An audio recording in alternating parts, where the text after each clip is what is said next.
लक्ष्मी देवी धन की देवी, वेदों में ऐसा ही उल्लेख मिले। धन संपदा में इन लक्ष्मी जी का ही तो उज्ज्वल रूप बसे। पूजन अर्चन करता है जो भी उस पर देवी कृपा करे। जय जय लक्ष्मी देवी कहने से भक्तों के भंडार भरे। जय माता वैभव लक्ष्मी। हरे कृष्णा। प्रिय भक्तों, आज शुक्रवार के दिन आप श्रवण करेंगे माँ वैभव लक्ष्मी की 8 रूपों की संपूर्ण कथाएं। प्रिय भक्तों, शुक्रवार माता लक्ष्मी का दिन कहा जाता है। हर मनुष्य के कुंडली में शुक्र ग्रह का महत्वपूर्ण स्थान होता है। शास्त्रों तथा ज्योतिषी के अनुसार शुक्र ग्रह की स्थिति खराब होने से व्यक्ति कंगाल तथा सदा कर्ज में डूबा रहता है। आय से अधिक खर्च होने लगते हैं। चाहे कितना भी पैसा कमाओ, पैसा कैसे कहाँ गया पता ही नहीं चलता। रिश्तेदार भी दूर हो जाते हैं। वैवाहिक जीवन प्रभावित होता है। पति पत्नी में झगड़े होने लगते हैं। शुक्र ग्रह के दोष को दूर करने तथा माँ लक्ष्मी को प्रसन्न करने के लिए शुक्रवार के दिन माँ लक्ष्मी की पूजा करके व्रत कथा को सुनने से सारी परेशानियां झट से चमत्कारी रूप से समाप्त हो जाती हैं। तो प्रिय भक्तगणों, पूर्ण श्रद्धा पूर्वक माँ लक्ष्मी का शुद्ध मन से ध्यान करते हुए कथा का श्रवण करें। या रक्तांबुजवासिनी विलसनी चंडासु तेजस्विनी, या रक्तारुधिरांबरा हरिसखी, या श्री मनोल्लादिनी, या रंताकर मंथना प्रगंडिता विष्णु स्वया गेहिनी, सा मा पातु मनोरमा भगवती लक्ष्मीश्चपत मालवती। माँ वैभव लक्ष्मी व्रत कथा के अनुसार एक बहुत बड़ा नगर था जिसकी जनसंख्या अत्यधिक थी। दूर पास के अनेकानेक लोग इस नगर में काम धंधों नौकरी रोजगार की तलाश में यहाँ आते थे और रोजगार पाने पर यहीं जम जाते थे। ऐसे लोग अपने काम धंधों में ऐसे व्यस्त रहते थे कि अपने अतिरिक्त किसी की परवाह ही नहीं करते थे। लोभ स्वार्थ ने घर के सदस्यों से भी प्रेम व्यवहार कम कर दिया था। ममता प्यार दया सहानुभूति परोपकार जैसे संस्कार बहुत कम हो गए थे। पूजा पाठ दिखावे एवं स्वार्थ पूर्ति के लिए होने लगे थे। श्रद्धा पूर्वक भक्ति भाव से प्रभु भजन एवं कीर्तन नाम मात्र के ही थे। हेरा फेरी बेईमानी शराब जुआ और व्यभिचारी आदि धर्म विरुद्ध कार्यों को ही लोग जीवन का सुख मानते थे। सादा जीवन और उच्च विचार की शिक्षा पुरानी पड़ गई थी। अब तो अधिकांश लोग किसी प्रकार धन कमाकर ऐश करने पर विश्वास रखते थे। इसी नगर में मनोज और शीला नाम के एक नव दंपत्ति निवास करते थे। मनोज का अपना छोटा सा कारोबार था। वह बहुत विवेकी और कुशल था। ईमानदारी से वह अपना कारोबार करता था, जिससे उसका कारोबार ठीक ठाक चल रहा था और आराम से उसका जीवन व्यतीत हो रहा था। मनोज की पत्नी शीला धार्मिक प्रवृत्ति की संतोषी स्वभाव की स्त्री थी। वह किसी की बुराई नहीं करती थी। यथासंभव दूसरों की सहायता को भी तत्पर रहती थी। गृह कार्यों से बचे समय का सदुपयोग एवं प्रभु भजन व कीर्तन करने अथवा धार्मिक या ज्ञानवर्धक पुस्तकें पढ़ने में व्यतीत करती थी। वास्तव में उसकी गृहस्थी एक आदर्श गृहस्थी थी। आसपास के अधिकांश लोग उस परिवार की सराहना भी करते थे, किंतु कुछ लोग जिन्हें दूसरों की खुशी देखकर जलन होती है, उन्हें सुख संतोष पूर्वक जीवन यापन करते देख मन ही मन कुढ़ते थे। वे इस प्रयास में रहते थे कि किसी प्रकार मनोज को गलत रास्ते पर लाकर उसकी संपत्ति से स्वयं ऐश करें। मनोज और शीला की गृहस्थी इसी प्रकार हंसी खुशी चल रही थी। पर कहावत है, सब दिन होत न एक समान। मनुष्य के जीवन में दुख सुख हानि लाभ लगे रहते हैं। मनोज को भी अपने कारोबार में काफी घाटा उठाना पड़ा। उसका शायद कुछ भाग्य ही रूठ गया था। वह अपने कारोबार में हुए घाटे को जल्द से जल्द लाभ में बदलने के चक्कर में गलत लोगों से मित्रता कर बैठा। ये झूठे मित्र उसे जल्द ही करोड़पति बनाने का सपना दिखाने लगे और उसे जुआ, घुड़दौड़, शराब आदि के कुचक्र में डाल दिया। प्रिय भक्तों, जुए और शराब जैसे गलत कामों में आज तक कौन धनवान हुआ है? जो वह धनवान होता, मनोज करोड़पति तो बना नहीं, खाकपति अवश्य बन गया। जल्द से जल्द अमीर बनने के लालच में वह घर में थोड़ी बहुत बची धन संपत्ति, गहने, जेवर आदि भी गवा बैठा। एक वह समय था जब मनोज अपनी पत्नी शीला के साथ सुखपूर्वक जीवन व्यतीत कर रहा था। कुछ दिनों में ऐसा समय आ गया था कि उसे 2 समय के भोजन के लिए भी लाले पड़ गए। घर में दरिद्रता और भूखमरी का साम्राज्य हो गया। इससे मनोज और भी चिड़चिड़ा हो गया।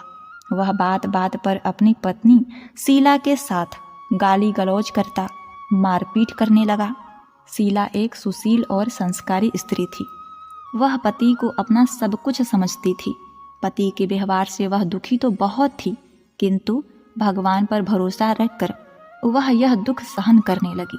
कहते हैं ना कि दुख में ही भगवान याद आते हैं।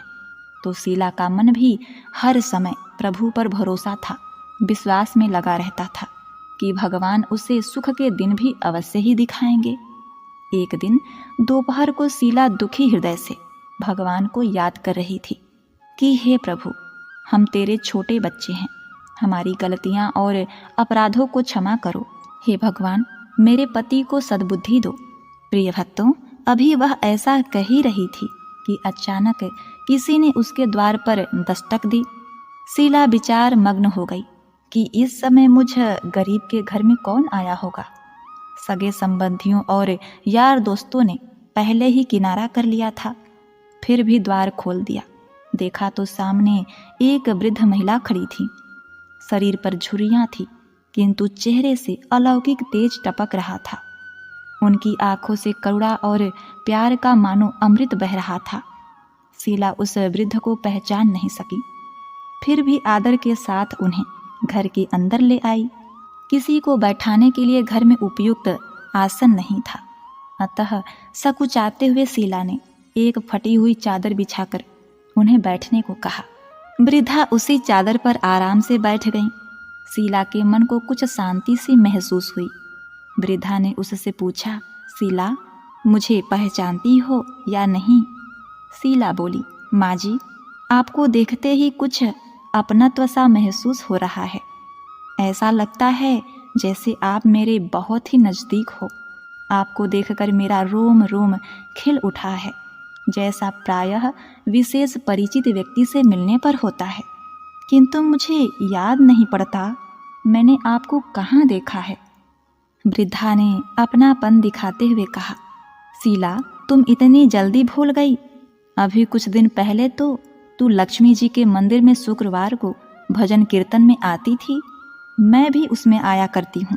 हर शुक्रवार को मैं तुझसे वहाँ मिलती थी बेटी। प्रिय भक्तों, जब से शीला का पति मनोज गलत लोगों की संगत में बैठकर घर लुटाने लगा था, तभी से शीला बाहर निकलने में शर्म महसूस करने लगी थी। अतः उसने मंदिर जाना बंद कर दिया था। शीला ने याद करने की कोशिश की कि वह कब उस बुढ़िया माई से मिली है, परंतु उसे कुछ याद नहीं आया। तभी वृद्धा बोली, बेटी, तू मंदिर में कितने मधुर गीत गाती थी। बहुत दिन से तू वहाँ नहीं आई। मैंने सोचा चलो चलकर देखती हूँ कि कहीं तू बीमार तो नहीं पड़ गई। यही सोचकर यहाँ चली आई। वृद्धा के ममत्व भरे वचनों को सुनकर शीला का हृदय भर आया। रुआंसी उसने अपनी रुलाई रोकने की कोशिश की, किंतु असफल रही और फूट फूट कर रोने लगी। यह देखकर वह बुढ़िया माँ उसके पास आई और सिर पर प्यार भरा हाथ फेरकर उसे ढाढ़स बंधाने लगी। वृद्धा बोली, बेटी, जीवन में सुख और दुख आते ही रहते हैं। हमेशा सुख अथवा हमेशा दुख कभी किसी पर नहीं होता, अतः दुखों से घबराना नहीं चाहिए। शीला बोली, माँ जी, मैं थोड़े दुख में कभी नहीं घबराई, किंतु अब नहीं सहा जाता। ऐसा कहते कहते वह फिर रोने लगी। वृद्धा फिर सांत्वना देते हुए बोली, धैर्य धरो बेटी और अपनी व्यथा मुझे बता, तुझे क्या दुख खाए जा रहा है। इस प्रकार बताने से तेरा मन भी हल्का हो जाएगा और मुझसे जो हो सकेगा तो मैं तेरे दुख दर्द का उपाय बता दूंगी। वृद्धा की बात सुनकर शीला के मन में बहुत ही राहत मिली। उसने बुढ़िया माँ को अपनी दुख भरी कथा सुनानी शुरू कर दी। वह बोली, माँ जी, पहले मेरे घर में बहुत सुख शांति थी। मेरे पति ईमानदार और सुशील थे। भगवान की कृपा से मेरे घर में खुशियाँ ही खुशियाँ थीं। किसी भी कार्य में हमें कभी धन की कमी महसूस नहीं होती थी। अचानक हमारे भाग्य पलट गए। मेरे पति को अपने कारोबार में घाटा हुआ। अधिक धन कमाने के चक्कर में वे बुरे लोगों के संगत में आ गए और वे जुआ, शराब, रेस और बहुत से अन्य कुकर्मों में फंस गए। इस प्रकार उन्होंने अपना सब कुछ गवा दिया। आज हम बिल्कुल कंगाल हो गए। अब तक जैसे तैसे घर की छोटी मोटी चीज़ें बेचकर अपना गुजारा करते रहें। अब तो घर की वह वस्तुएं भी समाप्त हो गईं। हम दर दर की ठोकरें खाने वाले भिखारी हो गए। वृद्धा बोली, बेटी, कर्म की गति बड़ी ही न्यारी होती है। मनुष्य यदि अच्छे कर्म करे तो उसे दुख नहीं उठाने पड़ते। कुछ पिछले जन्मों के कारण लाभ हानि अथवा सुख दुख मनुष्य पर आते हैं। ऐसे में वह संयम से काम ले और भगवान पर भरोसा रखे तो शीघ्र ही उस दुखों से पार पा लेता है। बेटी, तेरे दिन भी अवश्य ही फिरेंगे। मैं तुझे उपाय बताती हूँ। तू भगवती महालक्ष्मी की भक्त है। वे तो स्वयं धन की देवी और प्रेम तथा करुणा की अवतार हैं। अपने भक्तों पर उनकी कृपा सदा बनी रहती है। अब तू उन्हीं महालक्ष्मी जी का व्रत कर। ये अवश्य ही तेरा कष्ट दूर करेंगी। बुढ़िया माँ की बात सुनकर शीला बहुत प्रसन्न हुई। उसने पूछा, माँ जी, श्री महालक्ष्मी जी का व्रत कैसे किया जाता है? यह मुझे समझाकर कहो। मैं इस व्रत को अवश्य ही करूँगी। बुढ़िया ने कहा, बेटी, श्री महालक्ष्मी जी का व्रत बहुत ही सरल तरीके से किया जाता है। इसके करने से धन संपत्ति, सुख, वैभव और यश प्राप्त होता है। कुंवारी कन्याओं को मनचाहा पति मिलते हैं। निसंतान को संतान मिलता है। खोई हुई वस्तु वापस मिलती है। कोई अन्य मनोकामनाएं भी इस व्रत को करने से पूर्ण हो जाती है। धन और वैभव प्रदान करने के कारण ही देवी महालक्ष्मी को धन श्री लक्ष्मी अथवा वैभव लक्ष्मी भी कहा जाता है। शुक्रवार देवी का दिन होता है, इसीलिए यह व्रत शुक्रवार को ही किया जाता है। व्रत करने वाले को सुबह स्नान आदि से निवृत्त होकर भगवती महालक्ष्मी, माँ जय वैभव लक्ष्मी माँ का निरंतर जप करते रहना चाहिए। सायंकाल अपने घर के एक कोने में चौका लगाकर अथवा साफ करके एक पट्टा रखो। उसके ऊपर एक साफ कपड़ा बिछाकर उस पर थोड़े से चावल रखो। फिर एक लोटे में जल लेकर उन चावलों के ऊपर रखो। लोटे के ऊपर एक कटोरी रखो। उस कटोरी में सोने या चांदी का कोई आभूषण रखो। अगर कोई आभूषण न हो तो 1 रुपए का सिक्का भी कटोरी में रखा जा सकता है। इसके बाद एक घी का दीपक और धूप बत्ती जलाकर रखो। एक बर्तन में थोड़ा मीठा प्रसाद के रूप में रखो। प्रसाद में बतासे अथवा गुड़ भी रखा जा सकता है। पट्टे के ऊपर लोटे के पास सोने, चांदी या तांबे पर बना श्री यंत्र भी रखो। यदि धातु का श्री यंत्र घर में नहीं हो तो कागज पर छपे श्री यंत्र को भी रखा जा सकता है। बेटी, भगवती लक्ष्मी को श्री यंत्र अत्यंत ही प्रिय है। पूजा करने और कथा कहने के लिए पट्टे के पास पूर्व की ओर मुंह करके बैठो। सबसे पहले श्री यंत्र को हाथ जोड़कर श्रद्धापूर्वक नमस्कार करो। फिर वैभव लक्ष्मी के ध्यान मंत्र को पढ़कर भगवती लक्ष्मी जी की स्तुति करो। जिन्हें संस्कृत में भी ध्यान व मंत्र कहने में कठिनाई हो, वे सरल भाषा में भी ध्यान व स्तुति कर सकते हैं। भगवती महालक्ष्मी दिखावे की नहीं बल्कि भाव की भूखी होती हैं। उनके पश्चात कटोरी में रखे आभूषण या रुपए पर हल्दी, कुमकुम और चावल चढ़ाओ। फिर दोनों हाथों से लाल रंग के पुष्प अर्पित करके प्रसाद का भोग लगाओ। धूप और दीप दिखाओ। पुनः लक्ष्मी जी का स्तुति करके लक्ष्मी महिमा गाओ और आरती उतारो। फिर मन ही मन सच्चे हृदय से जय महान लक्ष्मी माँ का 11 बार उच्चारण करो। इसके बाद 11 या 21 शुक्रवार को व्रत का संकल्प लेकर अपनी मनोकामना पूरी करने के लिए माँ से हाथ जोड़कर विनती करो। अंत में माँ का प्रसाद बांट दो। थोड़ा सा प्रसाद अपने लिए रखो। बाद में कटोरी में रखा आभूषण, रुपया और श्री यंत्र उठा करके रखो। लोटे का पानी तुलसी के पौधे पर चढ़ा दो। इस दिन पूरे दिन उपवास रखकर सायंकाल प्रसाद खाना चाहिए। यदि इतनी शक्ति न हो तो एक बार शाम को प्रसाद खाकर सादा वैष्णव भोजन कर सकते हैं। इस प्रकार इस व्रत को शास्त्रीय विधि के अनुसार करने से उसका फल अवश्य ही प्राप्त होता है। इस व्रत के प्रभाव से मनुष्य की सब विपत्तियां दूर हो, धन वैभव की प्राप्ति होती है। कुंवारी कन्याओं को मन भावन पति मिलता है। सौभाग्यवती स्त्रियों को अखंड सौभाग्य मिलता है। निसंतान दंपति को संतान की प्राप्ति होती है। और भी कोई मनोकामना हो तो वह भी अवश्य ही पूर्ण होती है। खोया हुआ सामान वापस मिलता है। शीला यह सुनकर बहुत ही प्रसन्न हुई। उसने कहा, माताजी, आपने जो भी वैभव लक्ष्मी के व्रत की विधि बताई है उसे मैं अवश्य ही करूंगी। आप कृपा करके मुझे इसकी उद्यापन विधि भी समझा कर बताइए। वृद्धा ने कहा, बेटी, इस व्रत का उद्यापन करने की विधि भी बहुत सरल है। ध्यान से सुनो। 11 या 21 जितने शुक्रवार को व्रत करने का संकल्प लिया हो उतने व्रत पूर्ण श्रद्धा और भावपूर्वक पूरे होने पर अंतिम शुक्रवार को उद्यापन किया जाता है। इस दिन पूजा विधि हर शुक्रवार को की गई पूजा विधि की तरह ही की जाती है। इस दिन प्रसाद के लिए नारियल की गिरी और खीर का प्रसाद वितरित किया जाता है। प्रसाद के साथ कम से कम 7 कुंवारी या सौभाग्यवती स्त्रियों को कुमकुम का तिलक लगा करके श्री वैभव लक्ष्मी व्रत कथा की एक पुस्तक भेंट दी जाती है। अंत में फिर श्री भगवती महालक्ष्मी के विभिन्न स्वरूपों को श्रद्धा पूर्वक हाथ जोड़कर नमस्कार करो और मन ही मन माँ से प्रार्थना करो, हे महालक्ष्मी माँ, हे धनलक्ष्मी माँ, हे वैभव, हे लक्ष्मी माँ, मैंने सच्चे मन से आपका व्रत पूर्ण किया है। फिर भी इसमें कोई गलती या अपराध हुआ हो तो उसे क्षमा करना और हमारी जो भी आपकी मनोकामना हो उसे कहें।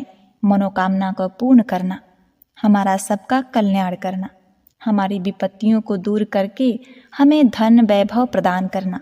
हे देवी माँ, आपकी महिमा अपरंपार है। बुढ़िया माँ से श्री वैभव लक्ष्मी के व्रत की शास्त्रीय विधि सुनकर शीला का मन मयूर जैसे नाच उठा। उसे लगा मानो उसे मन मांगी मुरादें मिल गई है। उसने तत्काल अपने आंखें मूंद करके मन ही मन संकल्प लिया कि हे वैभव लक्ष्मी माँ, मैंने आपका 21 शुक्रवार तक बुढ़िया माँ द्वारा बताई गई शास्त्रीय विधि के अनुसार व्रत और उद्यापन करूंगी। इस प्रकार संकल्प करके जैसे ही शीला ने आंखें खोली तो क्या देखती है कि वृद्धा माँ को कमरे में नहीं पाया। उसने घर के बाहर जाकर देखा किंतु वहां भी उसे कहीं माजी दिखाई नहीं दी। उसे बहुत ही आश्चर्य हुआ कि थोड़ी ही देर में कहाँ गायब हो गई। प्रिय भक्तों, वास्तव में वे साक्षात भगवती महालक्ष्मी थी जो अपने भक्त शीला को वृद्धा का भेष रखकर रास्ता दिखाने आई थी। अगले ही दिन शुक्रवार था। शीला सुबह नहा धोकर मन ही मन जय महालक्ष्मी माँ, जय वैभव लक्ष्मी माँ का जाप करने लगी। सायंकाल वह वैभव लक्ष्मी माँ की पूजा करने बैठी। घर में कोई आभूषण नहीं था। आभूषण के नाम पर उसकी नाक में एकमात्र लौंग ही बची थी।